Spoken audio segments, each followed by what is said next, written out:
저는 어릴 때 아버님께서 새살림 차려 나가셨다고 듣기만 했어요. 시어머니 혼자서 키운 외아들입니다. 저희 아버지는 제가 어릴 때 돌아가셨고, 저도 외동이라서 별반 다를 바 없어요. 몸이 평소에도 많이 약하셨던 저희 어머니 혼자 저를 키우기에는 많이 힘드셔서 친척들 도움을 많이 받기는 했지만요. 아무튼 2년간 연애해오면서 남편하고는 의견 다툼 한 번 한 적이 없었는데, 결혼 준비하면서 신혼집을 구할 때 충돌이 한 번 있던 적이 있어요. 신혼집을 어디로 구하겠냐는 이야기를 하다가요. 양가 어머님들 전부 다 서울에 살고 계시고 저희도 서울에 자리를 잡을 계획이었습니다. 그런데 남편이 홀어머니 걱정된다고 말하며 신혼집을 시댁과 바로 붙어있는 곳에 구하자고 제안을 해왔어요. 자식이 부모 걱정하는 건 당연한 일이지요. 하지만 평소에도 몸이 약하고 잔병치레 많은 친정엄마가 걱정되는 건 저도 매한가지였으니까요. 신혼집은 형편 닿는 곳으로 아무데나 상관이 없었는데 무작정 시댁 근처에 집을 구하자고 하는 말이 조금 서운했어요. 그래서 저도 고집을 부렸습니다. 서로 반발짝씩 양보해서 시댁과 친정 그 중간 어디쯤에 신혼집을 구하기로 최종 합의를 봤어요.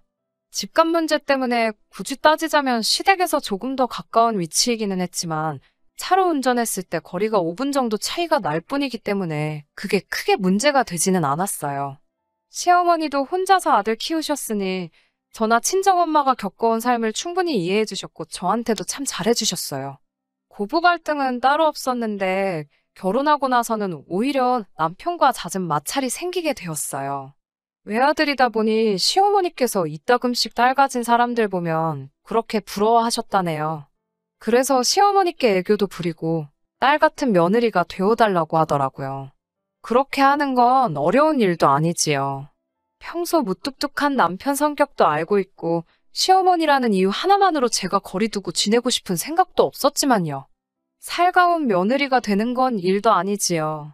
그런데 정작 그런 말을 하는 남편은 친정에 가서는 손님인 티를 팍팍 내더라고요. 친정엄마도 외동딸 키우면서 집에 남자가 없어 힘쓰는 일 있을 때는 고생 좀 하셨는데 오래된 가구 같은 무거운 걸 버릴 일이 생겨 남편에게 좀 다녀와 보라 그러면 그렇게 싫은 티를 팍팍 내더라고요. 제가 시어머니께 하는 만큼 남편도 아들 같은 사위처럼 행동해줬으면 좋을 텐데 친정에 가는 날이면 정말 손 하나 까딱 안 하고 말도 한마디 안 해요. 식사 끝나면 TV 앞에 가서 평소에는 보지도 않는 텔레비전 보면서 웃긴 장면이 나와도 뭐가 그리 심각한지 세상 진지한 표정을 지으며 웃지도 않고 불편한 기색을 숨기지 않았어요. 하루는 아쉬워서 제가 시어머니께 하는 만큼 자기도 조금 살갑게 해줬으면 좋겠다 하니 사위하고 며느리가 같냐면서 성질부터 내더라고요. 노력해보겠다는 대답은 하지만 결국 고쳐지지는 않았어요. 매번 다툼의 이유는 같았어요. 남편이 저에게 바라는 것만큼 저도 남편이 비슷하게나마 해줬으면 하는 사소한 이유들이었는데 끝까지 변하지 않는 모습이 저를 서운하게 만들었어요. 저희 둘 사이에는 아직 아이가 없어요. 양가 상황이 그렇다 보니 지원을 넉넉하게 받지도 못했고 억지로 서울에 집을 구하게 되면서 대출금도 많이 생겨서 조금 여유가 생길 때까지 기다리기로 했지요. 그러던 와중에 남편이 이직의 기회가 생겨다니던 회사를 그만두게 되었어요. 그런데 입사를 앞두고 있던 상황에 코로나가 터지면서 이직하기로 한 회사에 문제가 생겨 이도저도 아닌 상황이 되어버렸습니다. 남편이 멘붕이 온 게 딱 느껴지더라고요. 저 혼자 벌어도 버틸만 한 상황이었고 힘들어하는 남편분이 안쓰러워져서 이참에 더 준비를 해서 더 좋은 회사로 옮길 수 있는 좋은 기회라고 너무 부담 갖지 말고 준비를 잘 하라고 응원해줬어요. 남편은 그 말에 엄청 고마워했고 저한테도 더 잘하겠다고 했습니다. 그때까지는 정말 우리 사이에 앞으로 그 어떤 문제가 있을 거라고 의심조차 하지 않았습니다. 그렇게 남편은 집에서 이직 준비를 하고 저 혼자 벌이로 생활을 시작한 지 얼마 되지 않아서 친정어머니께서 빌라 계단을 내려오다가 발을 헛디디셔서 크게 넘어지신 적이 있어요. 뼈가 부러지거나 한 건 아닌데 인대가 늘어나서 거동이 불편하신 정도로 끝나 다행이었지만 걱정이 되는 건 똑같았습니다. 남편에게 친정엄마의 상황을 설명하고 괜찮아지실 때까지 한동안만 우리 집에서 머물며 지내면 안 되겠냐고 물어봤어요. 남편은 그건 좀 어렵겠다며 반대를 하더라고요. 친정이 멀리 있는 것도 아닌데 그렇게까지 해야 하냐면서요. 정확한 이유는 제가 퇴근하고 돌아올 때까지 집에서 장모님과 둘이서 어색한 시간을 견디기 힘들다고 하는 뜻이었어요. 전 그게 불편하면 집에 있는 동안 일주일에 2-번 정도라도 찾아뵈서 필요한 것도 좀 사다 드리고 했으면 좋겠다고 부탁을 했어요. 남편이 그렇게 해주는 동안도 주말에 친정어머니 찾아뵈서 도와드리고 싶은 마음은 굴뚝 같았지만 너무 장모님만 챙기는 것 같다고 생각하는 남편을 위해 주말에는 시어머니하고 시간을 보내야 했어요.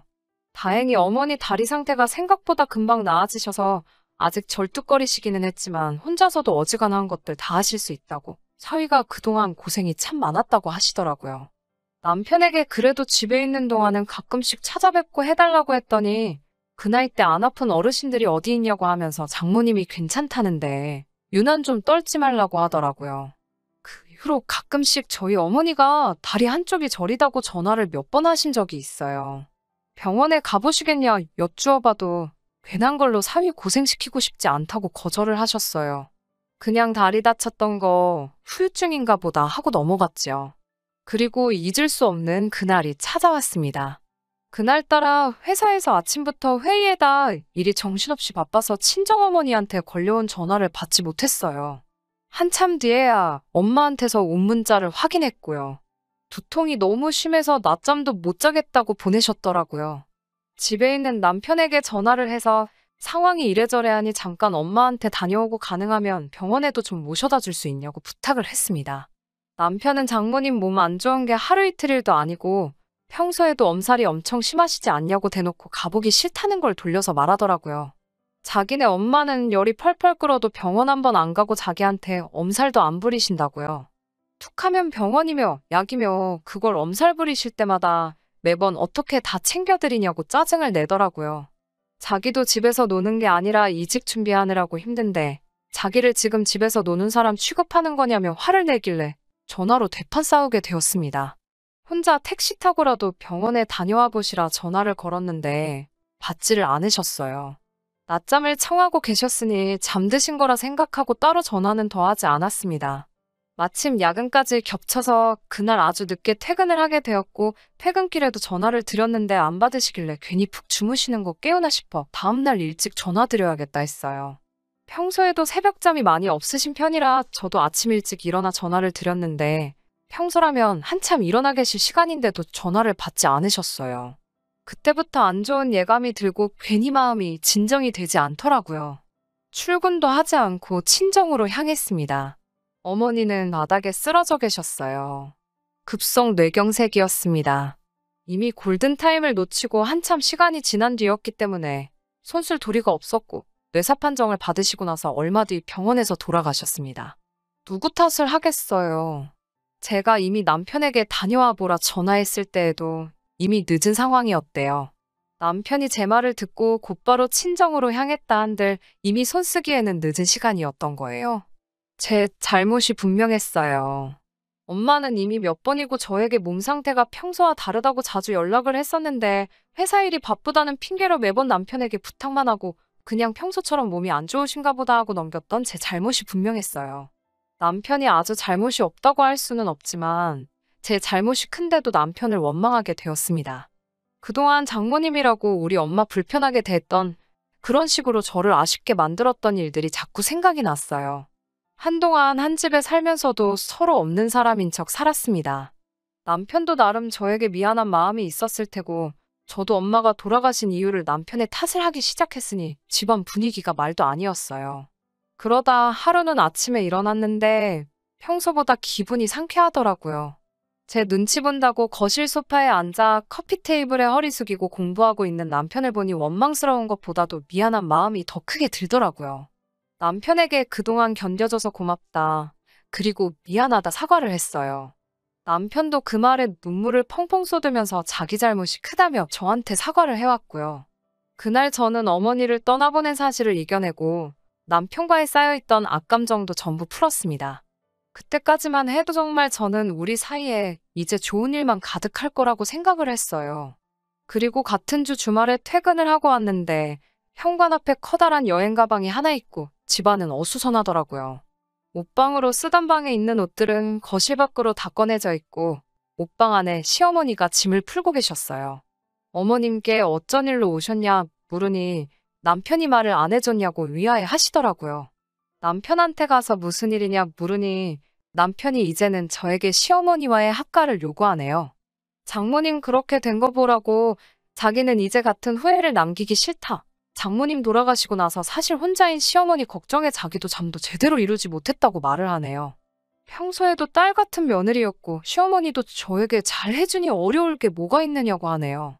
저희 엄마가 살던 빌라를 정리하고 시어머니도 전세금을 빼고 저희 신혼집까지 합치게 된다면 더 넓은 집으로 이사를 갈 수 있지 않냐. 여태껏 맞벌이 한다고 아이도 갖지 못했는데 시어머니가 계시면 아이도 당연히 봐주실 텐데? 그러면 저도 다니는 회사 그만둘 필요도 없고 제가 회사에 나가 있는 동안 어머니가 살림도 해주실 거고 그러면 자기가 이직 준비하는데도 전념할 수 있으니 나쁠 게 뭐가 있냐고 합니다.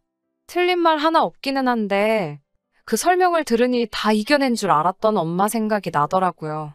다리 다치셨을 때도 불편하다는 이유로 잠시간 우리 집에서 지내지도 못하게 하고 몇 번 찾아뵙는 것도 귀찮아하고 어머니가 돌아가신 그날도 또 엄살 부린다고 말하고 저한테 언성을 높이던 그 모습도 같이 스쳐 지나갔어요. 솔직히 그때 어떤 반응을 해야 할지 몰랐어요. 시어머니가 계셨기 때문에 저는 아무 말도 못하고 그 길로 집 밖으로 뛰쳐나왔습니다. 지금은 어머니 혼자 지내시던 비어있는 친정집에 와 있습니다. 거기서 이렇게 사연 적어봅니다. 산 사람은 살아야지라는 말도 알지만 그렇지만 끝내 다 이겨낸 줄 알았던 돌아가신 어머니 생각과 어머니 돌아가실 때에도 한 번도 생각해 본 적 없는 그동안 저를 서운하게 만들었던 남편의 모습이 생각나 끝내 저를 이기적인 사람으로 만드네요. 시어머니는 대체 무슨 일이냐고 연락이 오는데 자기가 불편해서 그런 거면 나중에 다시 오겠다 말씀하십니다. 후기라고 할 것까지는 없지만 사연 보냈던 게 생각나서 제 근황이 남아 이렇게 한번 보내봅니다. 돌아갈까도 몇 번이나 생각했지만 남편하고는 결국 이혼하기로 결정했습니다. 저는 시어머니가 합가하겠다고 돌아온 그날부터 어머니 혼자 지내시던 친정으로 옮겨 거기서 생활하고 있었어요. 몇 달이나 집이 비워져 있었으니 먼지투성이더라고요. 집 정리를 하다가 냉장고를 열었는데 돼지고기가 한가득 꽁꽁 얼려져 있더라고요. 사위가 좋아한다고 항상 저희가 올 때마다 돼지고기로 음식을 해주셨거든요. 평소에도 장모님이라 불편하다고 거리두던 남편이 뭐가 그렇게 이뻤는지 저는 냄새나서 먹지도 않는 돼지고기를 냉동실이 가득 차도록 얼려두셨네요. 거동이 불편하셔서 매번 올 때마다 사오실 수 없으니 미리 잔뜩 사다가 얼려놓으셨던 거예요. 저한테는 딸 같은 며느리가 되어달라 요구하면서도 정작 본인은 장모님은 불편하다고 거리를 두던 게 자꾸 생각이 났어요. 같이 사는 게 문제가 될 건 없지만 그렇게 하면 제가 평생 어머니가 돌아가신 일을 이겨내지 못하고 남편을 원망하며 살게 될 것 같다는 생각이 들었어요.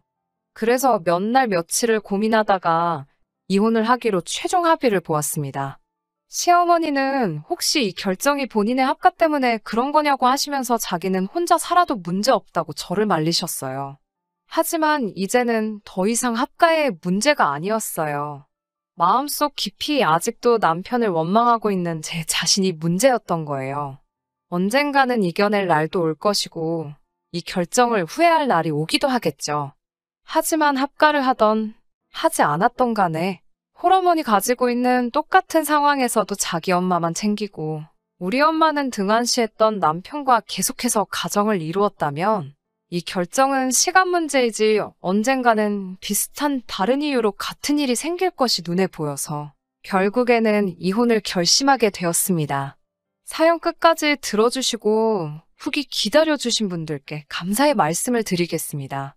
돌아가신 우리 어머니 명복을 빌어주시고 제 앞길에도 좋은 일이 있기를 기도해주세요. 이만 저의 사연은 여기서 마치도록 하겠습니다.